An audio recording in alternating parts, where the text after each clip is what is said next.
नमस्कार मित्रांनो, आज आपण इयत्ता 10वीच्या पाठ्यपुस्तकातील पेज नंबर 31 वरती असणारा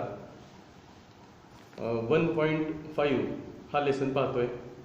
याचं नाव आहे हिज फर्स्ट फ्लाईट. माझ्याकडे इथं समोर पुस्तक आहे, तुम्हाला मात्र पुस्तकाची गरज भासणार आहे. तर मग चला सुरुवात करूया. His first flight. आता फ्लाईट या शब्दाचा अर्थ भरारी किंवा उड्डाण, म्हणजे त्याचं पहिलं उड्डाण किंवा त्याची पहिली भरारी. The young seagull was alone on his ledge. Seagull म्हणजे एक सागरी पक्षी असतो. अलोन या शब्दाचा अर्थ एकटा असतो. आता तो जो सागरी पक्षी होता तो एकटा होता. तो कुठं राहत होता तर ऑन हिज लेज. लेज या शब्दाचा अर्थ आहे a narrow horizontal shelf projecting from a wall or here a cliff. आता याचा अर्थ बघा, लेज या शब्दाचा शब्दशः अर्थ असतो असा की तुम्ही बऱ्याचदा शाळांमध्ये बघितलं असेल, फळ्याच्या खाली एक आडवी फळी लावलेली असते, त्याच्यावरती खडू डस्टर हे मान ठेवण्यासाठी ते लावलेलं असतं. तर ते पण तो अर्थ इथं नाहीये. लेज या शब्दाचा अर्थ इथं आहे अ क्लिफ म्हणजे कडा. म्हणजेच काय तर एखादा उंच असा कडा असेल, पर्वत असेल आणि त्याचा आडवा भाग असा सपाट असा भाग हा पुढालेला भाग म्हणजे त्याला लेज असं म्हटलं जातं. His 2 brothers and his sisters had already flown away the day before.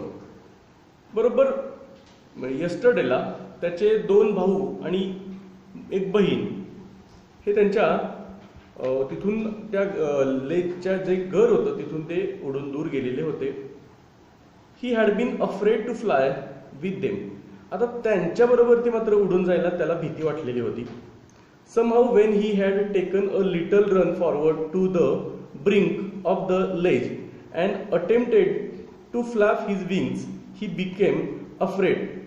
He became afraid. आता बघा, तर कसा बसा तो थोडंसं तिथून त्याच्या जे ब्रिंक आहे, ब्रिंक या शब्दाचा अर्थ इथं आहे बघा, the edge of a steep place. म्हणजे स्टीप या शब्दाचा अर्थ तीव्र चढण असणे, म्हणजे प्रचंड मोठ्या कड्याचा जे काठ असतो त्या काठापर्यंत हा तिथपर्यंत त्यानं गेला, त्यानं रन केलं तिथपर्यंत पुढं. आणि तिथं गेल्यानंतर अटेम्प्ट केलं कशाचं तर टू फ्लॅप, म्हणजे आपले पंख फडफडण्याचा त्यानं प्रयत्न केला, पण तो तिथं अफ्रेड झाला म्हणजे घाबरला. The great expanse of sea stretch down beneath. आता तो समुद्राचा प्रचंड मोठा असा विस्तार, स्ट्रेच डाऊन अगदी तो खाली, स्ट्रेच म्हणजे ताणला गेला होता, बेनिथ या शब्दाचा अर्थ खाली, तो खालीपर्यंत खाली होता. And it was such a long way down, miles down. आणि तो जो कड्याची उंची आणि तो समुद्र त्याचं खूप खोलीवरती तो समुद्र तिथे खाली होता त्याच्या. He felt certain that his wings would never support him. आता त्याला असं वाटलं की त्याचे जे विंग्स आहेत ते त्याला सपोर्ट करणार, त्याचे पंख त्याला साथ देणार नाहीत किंवा त्याला त्या पंखांना तेवढी शक्ती नाही असं त्याला वाटलं. So he bent his head and ran away back to the little hole under the ledge where he slept at night.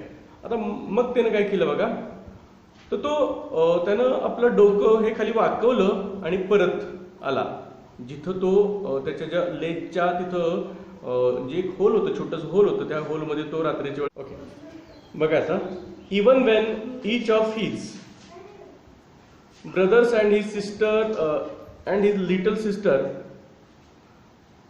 Whose wings were far shorter than his own ran to the brink.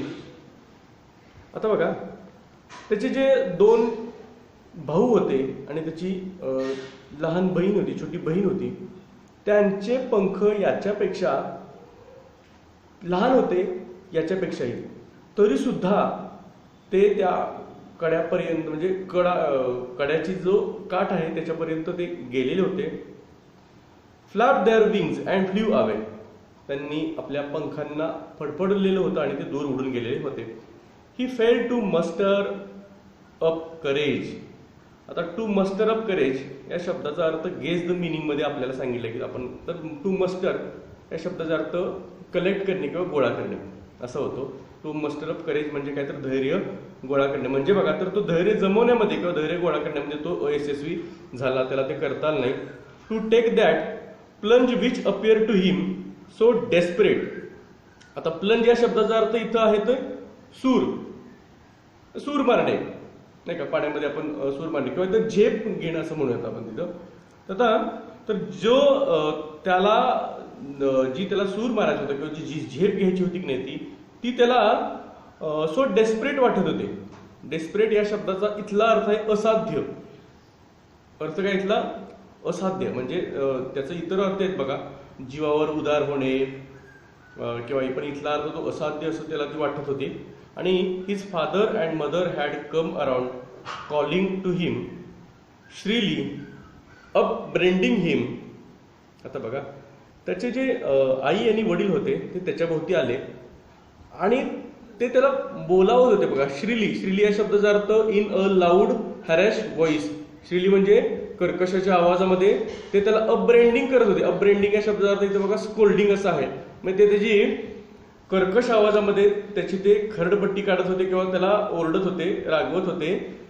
Threatening to let him starve on his ledge unless he flew away. ते त्याला threatening करत होते, म्हणजे ते त्याला धमकावत होते, ते त्याला धमकी देत होते की त्याची काय होईल तर स्टार्व म्हणजे काय होईल तर उपासमार होईल.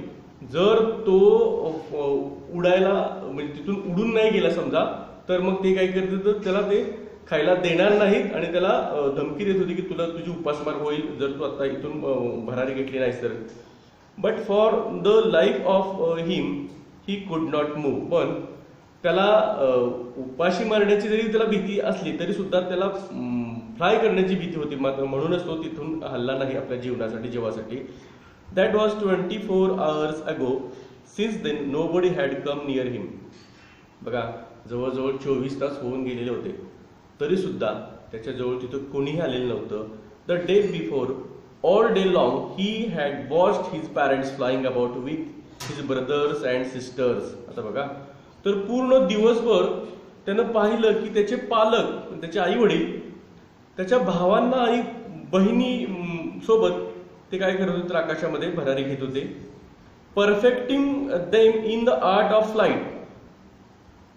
ते त्यांचे पालक त्याच्या भाऊ बहिणींना काय करत होते तर परफेक्टिंग इन द आर्ट म्हणजे जी फ्लाईट घेण्याची म्हणजे भरारी मारण्याची आकाशामध्ये उंच भरारी मारण्याची जी कला आहे त्याच्यामध्ये ते त्यांना परफेक्ट करत होते. Teaching them how to skim the waves. बघा स्कीम या शब्दाचा अर्थ इथं आहे move lightly just above a surface. म्हणजे एखाद्या पृष्ठभागाला असं स्पर्श करून पटकन वर निघून जाणे. ते त्याला शिकवत होते की समुद्राच्या ज्या लाटा आहेत त्यांना कसं काय कशा प्रकारे पटकन स्पर्श करून वर जायचं. And how to dive for fish. आणि माशांच्यासाठी मासे पकडण्यासाठी सूर कशा प्रकारे मारायचा हेही त्यांना ते शिकवत होते. He had in fact seen his older brother catch his first herring and devour it. आता त्यानं बघितलं त्याचा मोठा भाऊ त्यानं त्याच्या आयुष्यामधला पहिला हेरिंग म्हणजे मऊ कल्ला असणारा एक मासा आहे. इथं अर्थ बघा हेरिंगचं अ सॉफ्ट फिंड सी फिश म्हणजे मऊ कल्ले असणारे समुद्री मासा आहे हिरिंग. हा त्यानं पहिल्यांदा पकडला. And डिवॉर it.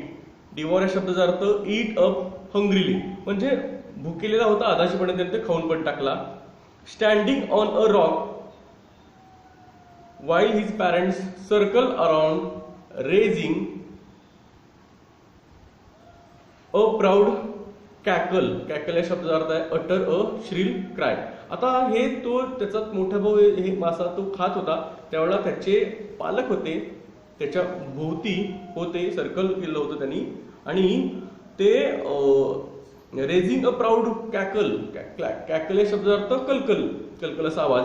म्हणजे बघा तर त्यांचा अभिमानानं एक प्रकारचं गर्वाचं जे कलकल आहे अशा ओरडते त्याच्या आसपास ते होते तिचे आई वडील. And all the morning the whole family had walked about on the big plateau midway down the opposite cliff. आता सगळं जे कुटुंब होतं all the morning the whole family had walked about, अगदी पूर्ण संपूर्ण सकाळभर अख्खं कुटुंब त्यांचं ते कुठं बसलेलं होतं बघा, तर about the big plateau mid way down, म्हणजे प्लेटो या शब्दाचा अर्थ पठार, म्हणजे बघा तर तिथून पुढचं जी क्लिफ आहे, द अपोजिट क्लिफ म्हणजे कडा, मगाशी मी अर्थ सांगितलेला आहे, तर त्या कड्याच्या बरोबर विरुद्ध दिशेला मध्यावरती असणारं जे पठार होतं तिथं ते होते. आणि taunting him for his cowardice या शब्दाचा अर्थ काय, तर इथं आहे बघा lack of courage to face danger, म्हणजे भ्याडपणा, भित्रेपणा. त्याच्यानंतर टॉन्टिंग म्हणजे माहिती आहे, तर आपण बऱ्याचदा एकमेकाला आपण टॉन्ट मारत असतो की नाही, टोचून बोलणे, टोमणे मारणे. इथं म्हणजे ते त्याला टोमणे मारत होते की तू त्याच्या भ्याडपणाबद्दल ते काय करत होते, त्याला टोमणे मारत होते. The sun was now ascending the sky, आता सूर्य आकाशामध्ये वर निघालेला होता, म्हणजे ऊन वाढत होतं. Blazing on his ledge that face the south, आता त्याची जी काही लेज होती, जी दक्षिणेकडं तिचं तोंड होतं, त्याच्यावरती सूर्याची प्रकाश किरण ही पडत होती, ब्लेझिंग करत होती, म्हणजे त्याला चमकवत होती, झगमगत होती, किंवा खूप जास्ती प्रमाणामध्ये भाजून काढत होती किंवा होरपळत होती त्याला. He felt that the heat because he had not eaten since the previous nightfall, काल रात्रीपासून त्यानं काहीही खाल्लेलं नव्हतं, त्यामुळे त्याला आता खूप उष्णता जाणवायला लागलेली होती. त्याच्यानंतर he stepped slowly out to the brink of the ledge, आता त्या लेजच्या पुढं काठापर्यंत तो हळूवार पाऊल टाकत तो पुढे आला. And standing on one leg with other leg hidden under his wing, एका पायावरती उभा राहिला आणि त्याचा दुसरा पाय त्यानं काय केला होता, तर आपल्या पंखांमध्ये लपवलेला होता. He closed one eye then the other, त्यानं पहिल्यांदा एक डोळा बंद केला होता दुसऱ्यापेक्षा. And pretended to be falling asleep, pretended या शब्दाचा अर्थ ढोंग करणे, असं तो भासवत होता की तो झोपी गेले, असं तो समोरच्यांना त्याच्या आई वडिलांना भासवत होता. स्टील दे टूक, पेज नंबर 32 वरती बघायचंय बघा. स्टील दे टूक नो नोटीस ऑफ हिम, आतापर्यंत त्यांनी त्याच्या आई वडिलांनी त्याच्याकडे अजिबात लक्ष दिलेलं नव्हतं. He saw his 2 brothers and his sister lying on the plateau, त्यानं पाहिलं त्याचे जे 2 भाऊ आहेत आणि त्याची जी बहीण आहे ही त्या पठारावरती ते लाईंग म्हणजे पडलेले होते, पहुडलेले होते. Dozing with their heads sunk in to their necks, dozing या शब्दाचा अर्थ डुलकी घेणे.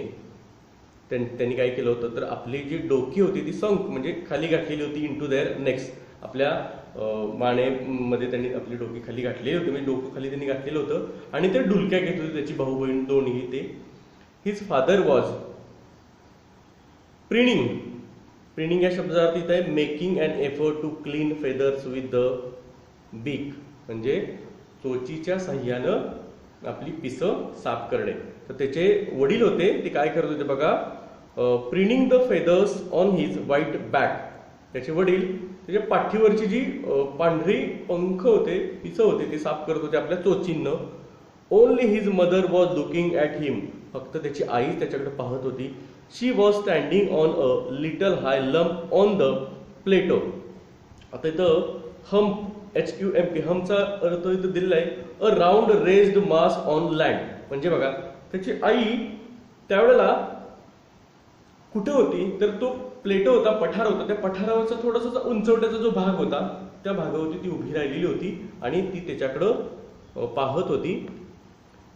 हर व्हाईट ब्रेस्ट थ्रस्ट फॉरवर्ड, आता ब्रेस्ट या शब्दाचा अर्थ छाती, तर तिची जी पांढरी छाती आहे ती अगदी थ्रस्ट फॉरवर्ड म्हणजे पुढं घुसलेली होती.